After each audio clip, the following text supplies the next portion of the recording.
दोस्तों जैसा कि आपने देखा है कि कल मार्केट में एक नया टेस्ट किया गया है और उस टेस्ट को आपको पता ही है। चलो उसके बारे में बाद में बात करते हैं। सबसे पहले देख लेते हैं वर्ल्ड के कई सारे जो असेट्स होते हैं उनके बारे में। तो आपको पता है कि मार्केट में भाव गिरता रहता है, भाव चढ़ता रहता है, इसमें चिंता करने वाली बात नहीं है। और जैसे जैसे ग्रोथ होती है वैसे वैसे आपका क्या होगा, हर असेट का भाव ऊपर होता जाएगा। रही बात की कल की बात करें तो एक और जो पैरेलल असेट चल रही है वर्ल्ड की इकोनॉमी की, that is called the digital currency. उस डिजिटल करेंसी में, डिजिटल करेंसी मीन्स आपका क्रिप्टो मान लो, उस पर एक निगाह खाली मारना जरूरी है। क्योंकि कल बिटकॉइन का भाव सीधे, जो कि एक बिटकॉइन का भाव कितना चला गया था, $75,000 के आसपास जाने वाला था, वो सीधे कहां पर आ गया, $65,000 के आसपास आ गया। अब आप बताइए एक बिटकॉइन की वैल्यू इंडियन रुपीज में देखो तो तकरीबन कितना पड़ती है, वो पड़ती है तकरीबन 60 लाख रुपए। अब अगर 10,000 बिटकॉइन सीधे अगर डाउन हो रहा है, $10,000 की बिटकॉइन सीधे अगर डाउन हो रही है, तो समझो वर्ल्ड के उस पर कितना एक एसेट पे फर्क पड़ रहा है। तो जाहिर सी बात है दोस्तों कि अगर एक एसेट डाउन हो रहा है तो दूसरे एसेट में भी थोड़ा सा दिखेगा। एक तो वो हो गया, दूसरा क्या है कि हमारी सेबी और एमफी ने मिलकर के क्या किया है, हमारे स्मॉल कैप फंड्स का क्या किया है, आपका स्ट्रेस टेस्ट किया है, उसके भी नतीजे आए हैं। तो आज हम चर्चा कर लेते हैं latest news on small cap funds in India. इस पर हम बात करने के लिए 5 भागों में इसको कवर करेंगे। सबसे पहला भाग होगा स्मॉल कैप होता क्या है, एक जो ग्लैंस आपको देंगे। दूसरा, इसका मुद्दा क्या था, इशू क्या था इसमें, ठीक है ना, इसका मुद्दा क्या था। उसके बाद में एक्शन क्या क्या लिया गया है, उसके बाद में उसका रिजल्ट क्या रहा है, और उसके बाद में अभी इन्वेस्टर्स के लिए एडवाइस क्या है। तो ये आपको अपने विवेक के अनुसार हम एडवाइस करेंगे। लेकिन आगे बढ़ने से पहले मैं आपको एक चीज बताना चाहता हूं, म्यूचुअल फंड मार्केट एक्चुअली जोखिम के अधीन है। आप अपने इन्वेस्टमेंट से पहले जरूर उसकी विवेचना कर लें, आत्ममंथन कर लें, तभी जाकर के इक्विटी में आप उतरें, ठीक है ना। अगला देख लेते हैं स्मॉल कैप होता क्या है। देखिए दोस्तों, स्मॉल कैप वो होता है जिसका AUM, असेट अंडर मैनेजमेंट, 5,000 रुपए से कम होता है, उसको छोटी कंपनियां बोला जाता है। उसके बाद में आपकी 251 कंपनी से लेकर के, अब जैसा कि आपको पता है, लार्ज कैप 1 से लेकर के 100 कंपनी, मिड कैप 101वीं से लेकर के 250वीं कंपनी तक, 291 मतलब 251 से लेकर के अगली आनवर्ड जितनी भी कंपनियां हैं वो किस में आ जाती हैं, स्मॉल कैप और माइक्रो कैप में आ जाती हैं। क्लियर है आपको। अगला आपका व्हाट वाज द इशू जो इसमें ये था कि सबसे पहले तो आपको एक बात बताऊं कि सेबी और एमफी ने, ऐसा लग रहा था कि 2 सालों में उसमें बहुत ज्यादा भर भर के पैसा आ रहा था। रिटेल इन्वेस्टर, जिनको मैं नादान जो है इन्वेस्टर्स बोल सकता हूं, उन्होंने क्या किया है, कुछ रिटर्न्स को देख करके, कुछ सिनेरियोज को देख करके उसमें भर भर के पैसा लगाना शुरू कर दिया था, जिसकी वजह से वो ओवर वैल्यूड तो दिखाई दे रहा था, बट इतनी ओवर वैल्यू नहीं दिख रही थी। 29 रुपए के आसपास उसका क्या पहुंचा था, पी रेशियो पहुंचा था, प्राइस टू अर्निंग रेशियो। वहीं 27 रुपया किसका था, आपका मिड कैप का था। 22 रुपया किसका है आज के टाइम पर, आपके लार्ज कैप का है। तो हाँ, उसके बनस्पत देखा जाए तो जो इनफ्लो आ रहा था, जितना भर भर के पैसा आ रहा था, SIP के थ्रू ज्यादा आ रहा था, लमसम के थ्रू ज्यादा आ रहा था, उस पर थोड़ी सी लगाम लगाने के लिए और जनता को, रिटेल इन्वेस्टर को यथा स्थिति से अवगत कराने के लिए ही ये टेस्ट लिया गया। आपको बता दूं, किसी को तंग करने के लिए ये नहीं किया गया है। अगला क्या रहा, ह्यूज इनफ्लो हो गया, ओवर वैल्यूड हो गया, ये सारी चीजें हमने आपको बता दिया। दूसरी चीज आपको एक बात बताऊं कि मार्केट में आपको पता है कि जोखिम है, इसमें कोई भी संदेह नहीं है। मिराकल आप लोग जानते हैं, जैसे कि मिराकल क्या होता है, उसको मरीचिका भी हिंदी में बोलते हैं। वो क्या होती है, जैसे राजस्थान में, रेगिस्तान में वगैरह में हमें दिखाई देता है कि वहां पर पानी है, बट एक्चुअली वहां पर पानी होता नहीं है। तो ऐसी सर्कमस्टेंसेस ना बन जाए कि जैसा कि पीछे दिखाया गया, आपको दिखाया गया कि आंकड़ों में उपलब्ध है, तो सीन है, भाव चढ़ गया तो भाव चढ़ गया जिसका। अब जैसे 1998 में 2 रुपए की प्याज 20 रुपए हो गई थी, आज की जैसे 50-30 रुपए की प्याज अगर वही 300 रुपया केजी हो जाए तो गवर्नमेंट पे इफेक्ट पड़ना है। तो सीधी सी बात है, किसी चीज का भाव कभी कभी चढ़ जाता है, मैं तो यही बोलूंगा। अब या तो आप भाव चढ़ने का इंतजार करें और या तो फिर उसके बाद में अपना सही तरीके से इन्वेस्टमेंट करें। तो ये जनता को अवगत कराने के लिए कि आपके सामने ये समस्या आ सकती है और एएमसीज का टेस्ट लेने के लिए जो बोल रहे हैं कि आओ आओ आओ, ज़्यादा से ज़्यादा लाओ लाओ लाओ, उनको भी थोड़ा सा एहसास हो कि वो क्या कर रही हैं, इसलिए सेबी और एमएफआई ने टेस्ट लिया। इसीलिए मेरा यह मानना है किसी भी इन्वेस्टर को ऐसा नहीं सोचना चाहिए कि उन्हें परेशान करने के लिए ये स्टेप लिया गया है।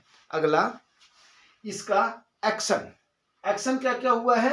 एएमसी ने इसका 15 तारीख को इनको कॉल दिया था कि भाई उस दिन आपका स्ट्रेस टेस्ट लिया जाएगा, मतलब आप कितने तैयार हैं कि अगर इन्वेस्टर्स आपसे मांगते हैं कि भैया हमारा पैसा अब हमें दो, अगर उनके अंदर पैनिक फैलता है तो जाहिर सी बात है सेबी और सरकार को इसका जवाब देना पड़ेगा।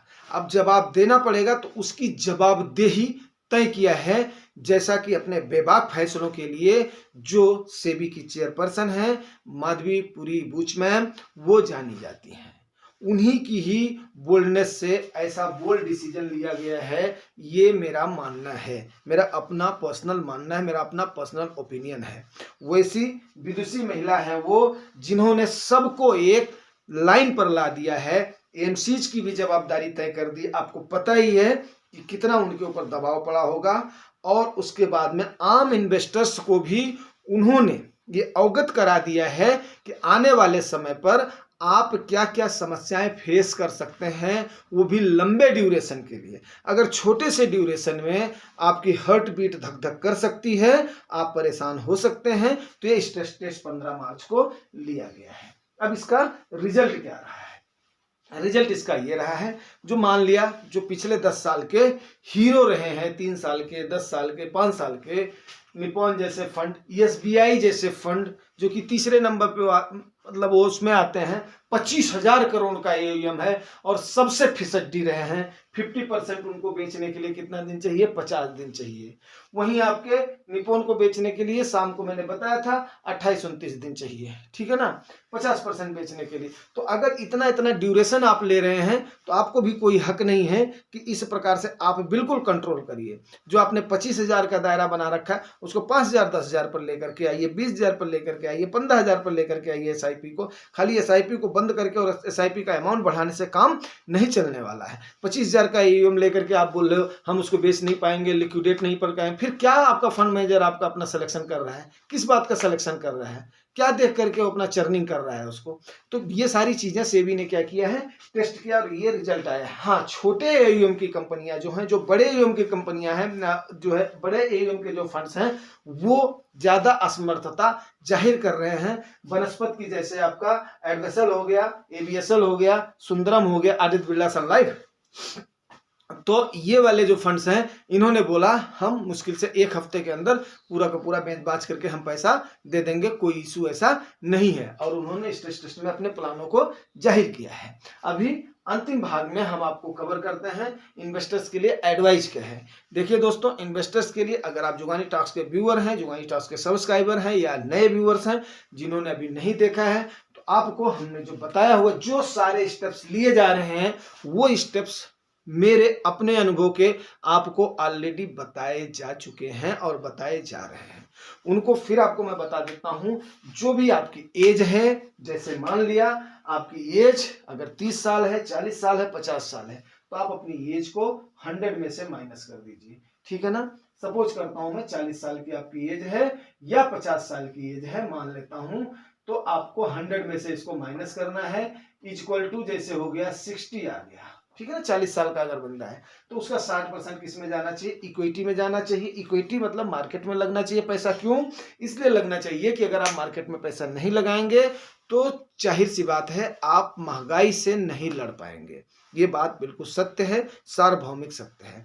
और लेकिन आपको सेफ्टी भी चाहिए, क्योंकि आपकी एज हो गई है, तो आप उस समय क्या करें, 40% पैसा अपना उस 100 रुपए में से, मान ले 100 रुपए आपको इन्वेस्ट करना है, तो 40 रुपए आपको गवर्नमेंट इंस्ट्रूमेंट में या डेप्ट में होना चाहिए, तभी आप टेंशन फ्री होकर के इन्वेस्ट कर पाएंगे। वहीं अगर आप 50 साल के हैं तो आपका 50 रुपया इक्विटी में जाना चाहिए महंगाई से लड़ने के लिए, 50 रुपया आपका सेफ जो आपको सुकून दे वहां पर होना चाहिए। ज्यादा लालच में पड़ करके नहीं पड़ना है। जब मार्केट अपराइज की तरफ हो तो आपने एसआईपी का सहारा लेना है, जब मार्केट नीचे की तरफ हो तो आपको लमसम का सहारा आप ले सकते हैं, लमसम के रूप में इन्वेस्ट कर सकते हैं। तो ये सारी चीजें आपकी हो गई। वहीं पर ही एक बात आती है, मैं अगेन उसको रिपीट कर देता हूं, आपका लार्ज कैप, मिड कैप और स्मॉल कैप, ये 3 टाइप के फंड होते हैं। अगले जो मल्टी कैप, फ्लेक्सी कैप होते हैं, उसको मैं अपनी भाषा में खिचड़ी बोलता हूं, ठीक है ना, वो आपके खिचड़ी फंड होते हैं। आप इनमें एक फंड आपका लार्ज कैप होना चाहिए, एक मिड कैप होना चाहिए, 2 अगर आपकी एज कम है, 40 साल से कम है, मतलब 35 साल से कम है, 30 साल है, 25 साल है, तो आपने 2 फंड आप स्मॉल कैप के ले सकते हैं, एक फंड आप मीडियम कैप के ले सकते हैं, एक आप चाहे फ्लेक्सी, चाहे स्मॉल, चाहे लार्ज कैप, 4 या 5 फंड से ज्यादा आप ना रखें। तो ये सारी आपके लिए सलाह हो गई, latest news on small funds on India हो गई। उम्मीद करता हूं दोस्तों आपको एक ग्लैंस में ये सारी जानकारी अच्छी लगी होगी। अच्छी लगी है तो रिवार्ड जरूर करना चाहिए भाई दोस्तों, क्योंकि ब्रह्म मुहूर्त में मैं आप लोगों के लिए स्टडी करके, तैयारी करके फिर आप लोगों के लिए वीडियोज बनाता हूं, तो रिवार्ड तो बनता है यार। लाइक से सब्सक्राइब। Thank you.